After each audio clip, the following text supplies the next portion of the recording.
இன்னைக்கு என்ன பல பேர் சொல்லி கூப்பிடுறாங்க, எல்லாமே எனக்கு பொருந்தும். எனக்கு எல்லா வேஷமும் போட்டிருக்கேன் நான். எனக்கு நீ வேஷம் கட்டாத.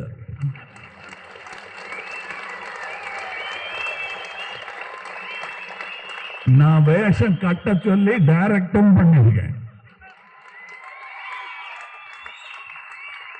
சரித்திரம் வேறு புராணம் வேறு என்று புரிந்தவர் யாம். இந்த மீன் ஏங்க திரும்ப திரும்ப சொல்லிட்டே இருக்காங்க. வாட் யூ மீன் பை மீன்? எல்லாரும் மீன் பேசிட்டு இருக்காளே அப்படி கேட்டீங்கன்னா நான் சொல்றேன், மீன் எங்கள் கொடியில் இருக்கும், புலி எங்கள் நெஞ்சில் இருக்கும், வில் எங்கள் கையில் இருக்கும். வில் இருந்தால் வழி உண்டு. There is a will, அது இங்கிலீஷ்ல. There is a way. அதைத்தான் செய்து கொண்டிருக்கிறோம், அதைத்தான் தொடர்ந்து செய்வோம். அதற்கு தோள் கொடுப்பதில் எனக்கு எந்த பயமும் இல்லை. அது என் கடமை.